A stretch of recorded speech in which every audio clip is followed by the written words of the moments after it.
Jindal stainless की विस्तार योजनाएं भी कुछ इसी चीज को ध्यान में रखते हुए हैं। आज हमारे साथ कंपनी के डायरेक्टर विजय शर्मा जी हमारे साथ जुड़ चुके हैं। विजय जी बहुत बहुत शुक्रिया पहले तो समय देने के लिए ईटीना स्वदेश को, और आपको 2022 की मैं शुरुआत में आपको बहुत बधाई देना चाहता हूँ। आपके लिए साल काफी शुभ रहे और आप काफी स्वस्थ रहें, आपसे हम आगे भी मिलते रहें, बातचीत होती रहे, ऐसी मेरी कामना भी है। विजय जी, मैं जब आपके बैलेंस शीट से आपके डाटा के बारे में देख रहा था, मैं एक ऐसी चीज के साथ शुरुआत कर रहा हूं जिसमें ज्यादातर मेटल कंपनीज फंसी हुई होती है, वो होता है कर्ज, क्योंकि कैपिटल बहुत लगता है। तो आपने पिछले 2-3 साल में कर्ज को अच्छे से उतारा है। सर, ये आप एफिशिएंसी अपनी बढ़ा रहे हैं, उससे ठीक हुआ है? दाम बढ़े हैं, उससे ठीक हुआ है? या कंपनी ने कुछ और ऑपरेशंस किए हैं जिससे डेट आप बहुत अच्छे से कम कर रहे हैं, स्मार्टली कम कर रहे हैं? नमस्कार। सबसे पहले तो आमंत्रित करने के लिए आभार और धन्यवाद जी। धन्यवाद। कोविड वेव 2 के बाद और पिछले कुछ जो तिमाही निकले हैं उसमें कंपनी ने अच्छी परफॉर्मेंस की है। उसके बहुत सारे रीजन हैं, कुछ भारी रीजन हैं, कुछ अंदर के भी हैं। एक तो भारी ये है कि ओवरऑल एक रिकवरी जो हुई है उससे डिमांड के अंदर स्पर्ट आया, जिससे हमारे वॉल्यूम्स अच्छे चले।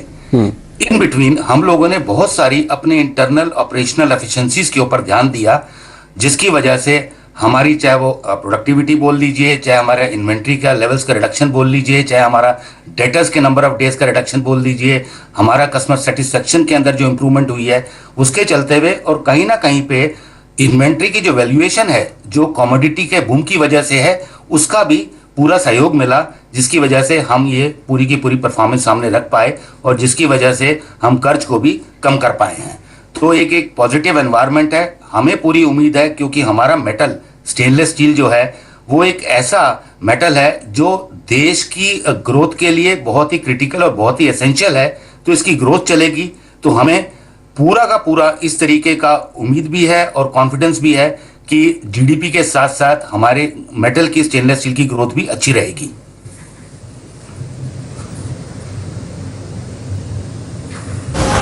राइट, बहुत बहुत स्वागत है आपका विजय जी। प्रियंका यार, पहले तो आपसे एक और सवाल पूछना चाहेंगे यहाँ, क्योंकि हम जानते हैं कि आपने हाल ही में आपने first branded chequered stainless steel sheets Infinity के नाम से ये लॉन्च की है।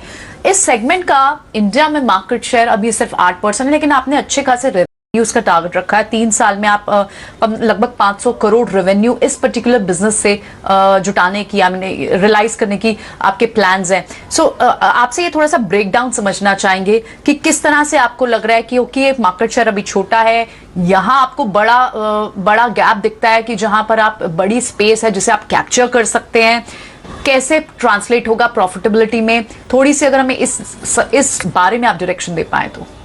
मैं पहले तो जिंदल स्टेनलेस का एक परिपक्ष रखना चाहूँगा, क्योंकि ये एक पर्टिकुलर जो इनिशिएटिव है जो चेकर्ड शीट का, ये हमारी एक फिलॉसफी, हमारी एक सोच का एक नतीजा है। आप जानते हैं कि जिंदल स्टेनलेस भारत का सबसे बड़ी स्टेनलेस स्टील की कंपनी है। हम मार्केट लीडर हैं, तो हमारी कुछ स्टेनलेस स्टील के इकोसिस्टम के लिए कुछ हमारी जिम्मेवारियां भी हैं। हम लोग R&D में, इनोवेशन में, वैल्यू एडिशन के अंदर काफ़ी ज़्यादा अपना रुचि भी रखते हैं, ध्यान भी रखते हैं, और इस तरीके से बहुत सारी चीज़ें हम करते हैं। जैसे आपको एग्जांपल देता हूं कि हमारा जो ग्रुप है शायद दुनिया में एकमात्र ऐसा ग्रुप है जो हर सीरीज के अंदर और 120 से ज़्यादा ग्रेड्स के अंदर स्टेनलेस स्टील के अंदर वो हम लोग सर्विस करते हैं। हमारे पास बहुत सारे नए नए हम प्रोडक्ट्स निकालते हैं, नई नई सर्विसेज निकालते हैं, और ब्रांडिंग और को ब्रांडिंग जैसी चीज़ों के अंदर भी हम लोग अब पिछले 2 साल से आ गए हैं। ब्रांडिंग को ब्रांडिंग का मतलब यह है कि हमारी कमिटमेंट को दर्शाता है और हमारी क्वालिटी के अंदर कॉन्फिडेंस को दर्शाता है। चेकर्ड शीट के अलावा हमने कुछ और भी चीज़ें की हैं, जैसे जिंदल साथी जो हमारी स्टेनलेस स्टील की वेल्डेड ट्यूब बनती है, जिसको आप लोग रोज़मर्रा की अपनी ज़िंदगी में गेट्स देखते हैं, रेलिंग्स देखते हैं, उसमें हमने को ब्रांडिंग की है। ऐसे ही हम नंबर 4 फिनिश है जो आप मॉल्स वगैरह में देखते हैं, उसके अंदर हमने ब्रांडिंग की है। अब मैं आता हूँ चेकर्ड शीट के ऊपर। चेकर्ड शीट एक इस तरीके की एप्लीकेशन है कि जहाँ पे भी लोग चलते हैं, जहाँ पे फिसलने की संभावना ज़्यादा होती है और जहाँ पे लोगों का इंटेंसिटी ऑफ वॉकिंग बहुत ज़्यादा होती है, जैसे इंडस्ट्रियल फ्लोर हो गए, हम लोग बसेस में चढ़ते हैं तो उसके अंदर फुट स्टेप्स होते हैं, रेलवे में चलते हैं, तो एक ऐसा ये एप्लीकेशन है जहाँ पे लोगों के चलते हुए स्लिप ना हो, सेफ्टी रहे और इसकी लाइफ बहुत ज्यादा रहे। तो ये जो स्टेनलेस स्टील का हमने एक स्पेशल ग्रेड निकाला है, ये करीब नॉर्मल कार्बन स्टील से इसकी कोरोजन रेजिस्टेंस जो है जंग से लड़ने की वो 100 गुना ज्यादा है और इसकी स्ट्रेंथ ज्यादा होने की वजह से इसका वेट भी 30% कम आता है। तो लाइफ साइकिल कॉस्टिंग के अंदर ये बहुत ही उपयुक्त रहता है। इसकी मार्केट हमारे हिसाब से करीब साल की 2 लाख टन की भारत में है, जो 8% के हिसाब से ग्रो कर रही है। हम अगले 3 साल के अंदर इसके अंदर अपना 20% का करीब करीब शेयर लाना चाहते हैं, जो 40,000 टन आज के नंबर पे बनता है और आज के भाव के हिसाब से वो करीब 500 करोड़ के आसपास का रेवेन्यू देता है ये। तो ये हमारी सोच है, जिससे सेफ्टी भी होगी और एक बहुत ही लंबी लाइफ भी प्रोडक्ट को मिलेगी।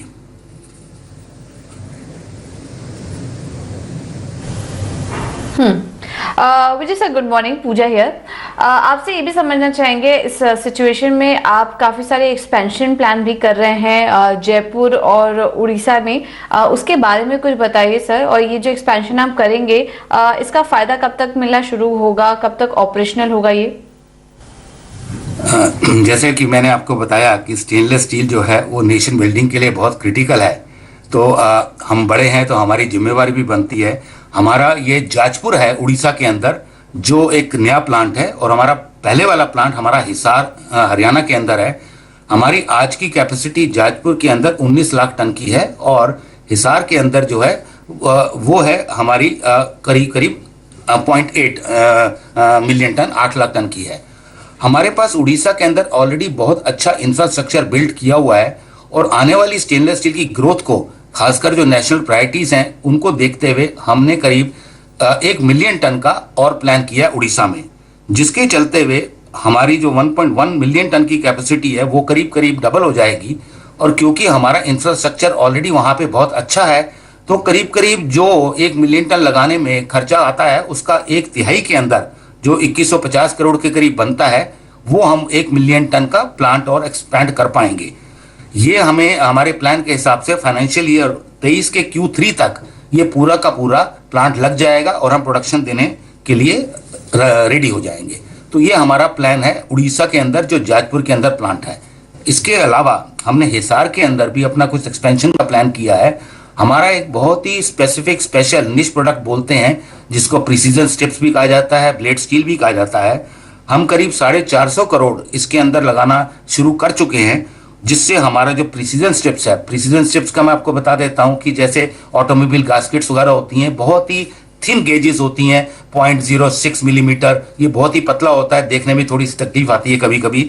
तो ये 22,000 टन से 60,000 टन के करीब हम ले जाएंगे, जो फाइनेंशियल ईयर 23 के Q4 तक हो जाएगा। और एक ब्लेड स्टील है, आपको मैं बताना चाहूंगा कि दुनिया के अंदर जितना भी ब्लेड स्टील का रॉ मटेरियल बनाने वाले प्रोड्यूसर्स हैं, हम उन सब में सबसे बड़े हैं। और ये जिलेट जैसे जितनी भी नामी गिरामी कंपनियां हैं वो सब हमसे लेती हैं। इसकी हमारी 14,000 टन की कैपेसिटी को हम एक्सपेंड कर रहे हैं 24,000 टन के अंदर। ये हमारा फाइनेंशियल ईयर 24 के Q2 तक आ जाएगा।